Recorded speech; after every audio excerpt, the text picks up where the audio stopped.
నమస్కారం, నేను doctor Varalakshmi, consultant in Medinine homeopathy. ఈరోజు మనం ఇండైజెషన్, డిస్పెప్సియా గురించి తెలుసుకున్నాము. ఇండైజెషన్ అంటే మనకి తిన్నది, మనం ఏదైతే ఆహారం తీసుకుంటామో అది అన్నది సరిగ్గా జీర్ణం కాకపోవడం వలన వచ్చే సమస్యలని ఇండైజెషన్ లేకపోతే డిస్పెప్సియా అని అంటాం అనమాట. ఇది రావడానికి గల కారణాలు, దీని లక్షణాల గురించి ఈ వీడియోలో తెలుసుకున్నాము. ఇది సామాన్యంగా మనకి మిడిల్ ఏజ్ గ్రూప్లో నుంచి మనకి పెద్ద వయసు వరకు ఈ వ్యాధి అన్నది ఎక్కువగా వస్తుంటుంది అనమాట.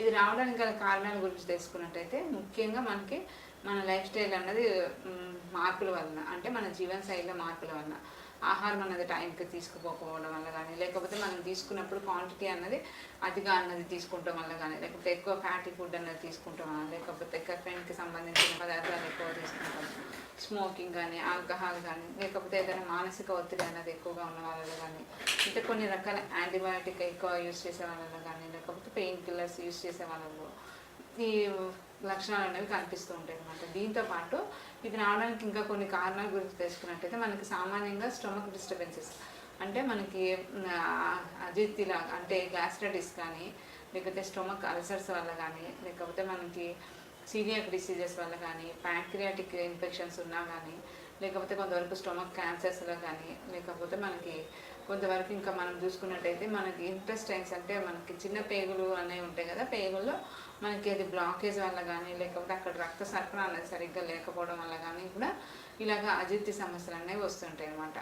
దీంతోపాటు కొంతవరకు డయాబెటీస్ ఉన్నా, థైరాయిడ్ ఉన్నా, లేకపోతే కొంతవరకు ప్రెగ్నెన్సీ కండిషన్స్లో కూడా మనకి ఇండైజెషన్ ప్రాబ్లమ్స్ అనేవి వస్తాయి.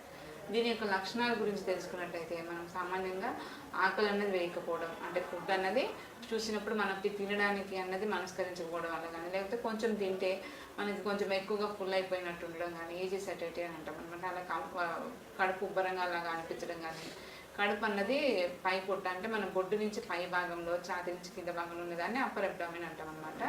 ఈ అబ్డామిన్ భాగం అనేది కడుపు ఉబ్బరంగా ఉండడం కానీ, కడుపులో నొప్పి కానీ, లేకపోతే తేన్పుల్లాగా రావడం వల్ల కానీ, లేకపోతే మనకి వామిటింగ్ సెన్సేషన్ రావడం వల్ల అన్నది కానీ, లేకపోతే వాంతులు అన్నది అవుతుంటాయి అన్నమాట. ఇవి లక్షణాలుగా అనేవి తెలుసుకోవచ్చు. దీంతో పాటు కొంతవరకు హెడేక్ అన్నది ఉండడం, మరియు మనకి కండిషన్ ఎక్కువగా ఉన్నప్పుడు వీక్నెస్, బాడీ పెయిన్స్ ఇవి అన్నది వస్తూ ఉంటాయి అన్నమాట. దీనికి మనం ఈ లక్షణాలు గుర్తించిన వెంటనే ఇది ఇండైజెషన్ అన్నది తెలుసుకుంటాం కదా.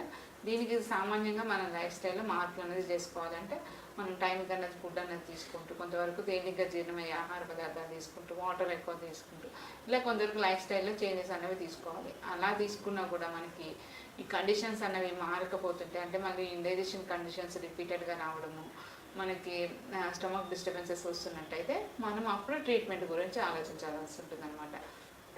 మనకి ఎక్కువగా త్వరగా మనం ఎప్పుడు ట్రీట్మెంట్ గురించి ఆలోచించాల్సి ఉంటుందంటే ఈ కండిషన్స్ అనేవి ఎక్కువగా అవుతూ మనకి ఈ రిపీటెడ్గా మనకి స్టమక్ డిస్టర్బెన్సెస్ రావడము, లేకపోతే మనకి మోషన్స్ లాగా ఎక్కువగా ఉండడము, మనకి స్టూల్ కంటెంట్ అనేది కలర్ అనేది బ్లాక్గా రావడం వల్ల కానీ, లేకపోతే మనం వామిటింగ్ వచ్చినప్పుడు దాంట్లో కొంచెం బ్లడ్ లాగా వస్తుండడం, వీక్నెస్ ఉండడం, దీంతోపాటు వెయిట్ లాస్ అన్నది ఉన్నట్టయితే కంపల్సరీ మనము ఈ సిమ్టమ్స్కి మనం ట్రీట్మెంట్ అనేది తీసుకోవాలి. మనకి మెడినైన్లో చూసుకున్నట్టయితే మెడినైన్లో హోమియో మెడిసిన్స్ అనేవి ఉంటాయి. దీంట్లో మనకి ఈ ఇండైజెషన్ ప్రాబ్లమ్కి మనకి మంచి మెడిసిన్స్ అనేవి ఉంటాయి అన్నమాట. మనకి అరుగుదల అనేది సరిగ్గా అవుతూ, మనకి స్టమక్లో ఉన్న డిస్టర్బెన్సెస్ అనేవి, వామిటింగ్ సెన్సేషన్ కానీ, ఈ మోషన్స్ కానీ, కాన్స్టిపేషన్ ప్రాబ్లం కానీ, ఇవన్నీ కూడా తగ్గించుకుంటూ, దీంతోపాటు డైజెషన్ అనేది మంచిగా అయ్యేలాగా మనకి హోమియోలో చాలా రకాల మంచి మెడిసిన్స్ అనేవి ఉంటాయి అన్నమాట. దీనిలో కొన్ని రకాల మెడిసిన్స్ గురించి తెలుసుకున్నట్టయితే మనకి నక్స్వామిక అని, చైనా అని, ఆర్సెనికం ఆల్బమ్ అని, ఇంకా రొబీనియా అని, లైకోపోడియం అని, ఇలాగా ఈ పేషెంట్ యొక్క లక్షణాలను అన్నింటినీ తీసుకుంటూ మనం మెడిసిన్స్ అన్నది ఇస్తూ ఉంటాం అన్నమాట. కొంతవరకు మనం మానసిక, శారీరక లక్షణాలు అన్నింటినీ కన్సిడర్ చేసుకుంటూ మనం హోమియో మెడిసిన్స్ అన్నది ఇవ్వడం జరుగుతుంది. కాబట్టి మన పేషెంట్ యొక్క రూట్ కాజ్ నుంచి కూడా ఇవన్నీ కూడా క్లియర్ చేసుకుంటూ, మళ్ళీ మనకి కండిషన్స్ అనేవి రిపీట్ అవ్వకుండా ఉండేలాగా కూడా మనకి ఇండైజెషన్ ప్రాబ్లమ్కి మంచి హోమియో మెడిసిన్స్ ఉన్నాయి. దీంతోపాటు కొంతవరకు ఆహార మార్పులు అనేది తీసుకుంటాం, కొంతవరకు ఇమ్యూనిటీ బూస్టర్స్ ఇవ్వడం కూడా జరుగుతుంది. మీకు ఏమైనా ఫర్దర్గా ఏమైనా కంప్లైంట్స్ ఉన్నాయి, ఏమైనా సందేహాలు ఉన్నా ఒకసారి మెడినైన్ని కన్సల్ట్ అవ్వండి. Thank you. సంప్రదించవలసిన నంబర్ 9398590286 మరియు 9281000268. Website medinine.info.